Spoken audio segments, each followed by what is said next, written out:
Hello and welcome to another Reaconteur video, and in today's video I will be going over the best weapons in Deepwoken and what they specialize in. Make sure to subscribe since only about 20% of the people watching right now are actually subscribed. And also I'm currently live on Twitch, so come check me out there when you're done with this video. Now let's get straight into it. First up is going to be the Eastleys Pyre Keeper. This is a relatively new, and I say relatively as in the game's lifespan, flame and heavy weapon with a swing speed way too high to be justified. Generally this is considered close to the best weapon in the game and definitely one of the best, if not the best, heavy weapon in the game. The weapon has a strange and unique attribute of requiring points in both heavy and light to use it, since it's technically a dagger and a greatsword in one, since it's a dual wielding weapon. This weapon is generally good in PvP and PvE since it's a heavy weapon that's also fast. One of the best PvP builds for this could be a Lava Serpent build with 100 flame for the scaling and then 10 light 25 heavy, and then pre-shrine you would probably go something like 85 willpower for underdog and defiance, 25 charisma if you don't care about chaotic charm, which I personally think chaotic charm is overrated,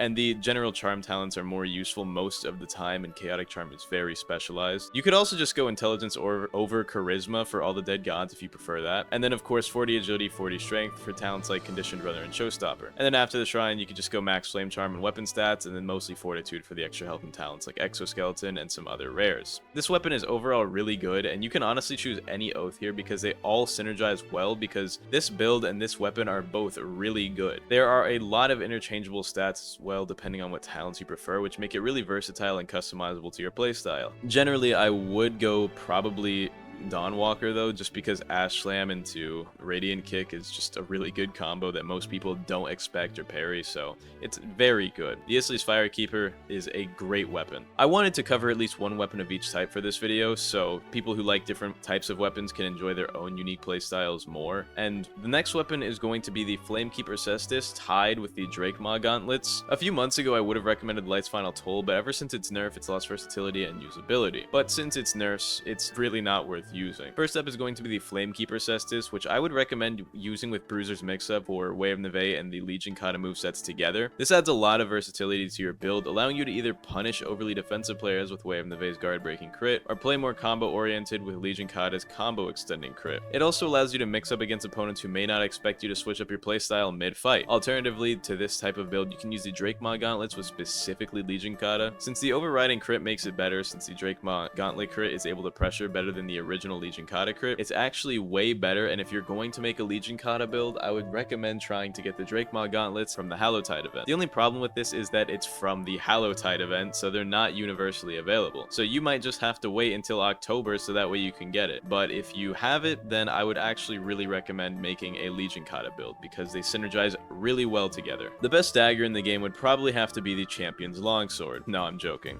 The best dagger in the game right now is actually the Alloyed Tanto, but regardless, daggers aren't that great and I wouldn't really recommend them as a weapon, just like at all. Not PvP, definitely not PvE, and they're not necessarily bad, but they're definitely some of the weaker weapons in the game right now. I just really don't think they're worth using. Regardless, the Alloyed Tanto remains the best overall dagger in terms of the raw stats. The Cerulean Thread used to be really good, but it hasn't had much reason to use it since the stats and scaling got nerfed, making its only real upside over the Alloyed Tanto the specialized crit, which is very specialized, hyper situational, and sometimes hard to use effectively, so it might not even be worth it. The Alloyed Tanto is pretty good though. With a 1.13x swing speed and just under 26 damage a swing, it's pretty good, having more DPS than something like Flamekeeper Cestus with Way of Neve. The only really bad part about it would be the fact that it has a very low penetration stat, so it's not super viable against lots of builds with a lot of armor, which is most of them, which is why you shouldn't be using daggers. They suck. Penetration is important. Having 5% base penetration just isn't going to cut it in most scenarios. You want to know why fists are good despite having lower DPS than daggers? Because they're blunt damage, so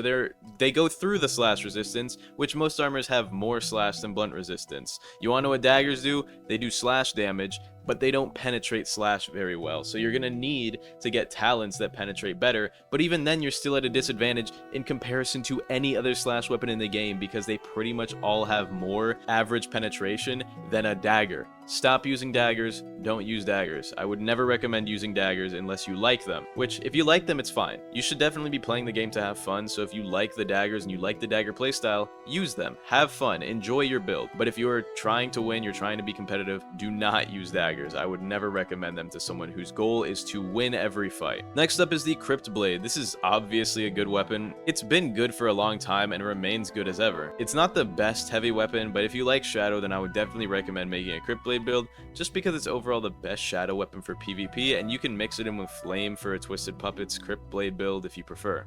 I wouldn't put it up against the Pyre Keeper, but it's definitely viable for those of you who don't want to use the Pyre Keeper, but do like Heavy and Shadow as well. It's a very good weapon. Next up for Heavy, I'm actually going to recommend Petra's Anchor here. Now, the funny thing is, I wouldn't have recommended this, but I had actually realized halfway through writing this video script that both of the other heavy weapons that I talked about are specialized to an attunement. Now, the thing about Petra's Anchor is that it's not an elemental weapon, which means if you just want to make a heavy build and you don't want to have to specialize into an attunement, or you even want to use attunementless for some reason, then I would absolutely recommend Petra's Anchor. Because the problem with Crypt Blade and the problem with the Asleep Pyre Keeper is that you have to go their attunements. With the Petra's Anchor, you can go whatever you want and you can make your own unique build with it. Although realistically, everyone's just going to go Gale Heavy with the Petra's Anchor because that's what 90% of people do anyway. And I don't blame them. It is good. Gale Heavy is a good build. And it's also actually really fun. But up next is going to be a medium weapon right now, since we don't have any of those in this list yet. The Shadow Katana is actually really good right now. It's generally never been bad, but it's definitely been heavily outclassed by other weapons for a while when it fell out of the meta. The weapon has pretty good stats, but it really shines with a base penetration of 30%. But in high level play, having two different crits is really good for mixing people up. The two-handed variant of the crit is good for dealing damage and punishing people who block too much, and the one-handed variant of the crit is good for mixing people up with the delay and range it has. It also is really good for mix-ups because you can literally just press one button and your crit instantly changes with almost no tells. Sure, the stance changes, but you can crit immediately after, before your opponent's brain even registers that your stance changed and that you're about to crit. But if you just like the normal sword crit, you can go for the Forgotten Gladius or Kyr's Blade, which generally these are interchangeable depending on what you prefer. So if you prefer higher damage weapons, then use the Kyr's Blade, but if you prefer a faster swing speed, then I would recommend using a Forgotten Gladius. Me personally, I could use either. I think they're both just about equal in terms of like overall DPS and stats, but they're both good for different reasons. Next up is going to be another heavy weapon, the Kyrsager. I wanted to cover most of the unique stat legendaries just because they're all decently viable, and since they scale on certain stats, it makes them unique to those own stats, allowing you to use the stat points into attributes that you like. The Kyrsager scales mostly on heavy, but also has 2 scaling into charisma, so it can actually work pretty well in support Valve Mastery builds with Link Strider. So I really like this weapon for support builds that are also capable of sending out damage, so they're not completely helpless. Charm talents are also really good in PvP anyway, so you're actually a pretty good combat medic with a Kyrsager support build, which makes this a really strong type of build to have in like an overworld ganking scenario. And I actually think this build is going to be really good in Conquest, because if you're having like a 5v5 and you've got someone working with both support and PvP viability, then that means you have the extra added support without sacrificing any sort of like PvP manpower, which is really good. Next up for the intelligence enjoyers is the Flareblood Kamas. This weapon is pretty niche since it overall just intelligence is probably the least useful in most situational stat and talent tree in the game.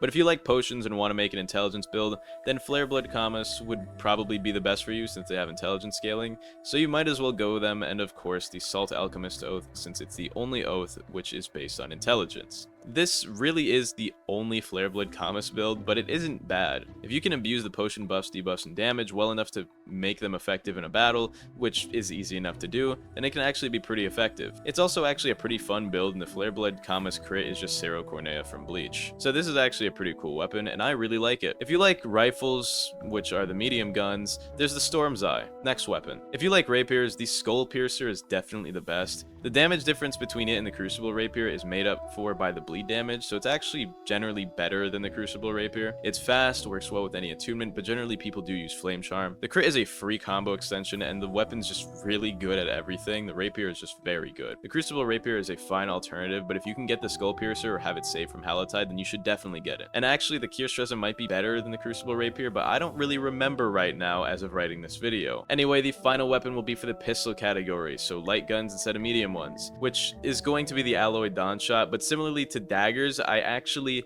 do not recommend them. I would not recommend using guns. Guns are weird to talk about because like barely anyone uses them, but the Alloy Dawn Shot is a flintlock style pistol, and it's pretty good in terms of stats. Like, I don't really know what to say about it. It's a pistol, it's kind of mid. It's like in the same category as daggers, as in, I would never recommend you to ever use it ever, but if you like them and you can have fun with them, then you could probably find a way to use them effectively. Overall, pistols are just very mid, and daggers are very mid. I would generally stick with either like attunement-focused heavy builds with things like the Islay's Fire Creeper and the Crypt Blade, or like heavy builds like Petra's Anchor Gale, which a little bit funny, but like I remember heavy was so bad at one point, and now it's actually like pretty back in the meta, which I really like. Anyway, I hope you all enjoyed this video. Shoutouts to YouTube members Kenix, Jake, Rayant, Drizzy Drake Fan, and Cyberboy21. I promise your song will be soon. I've just been lazy.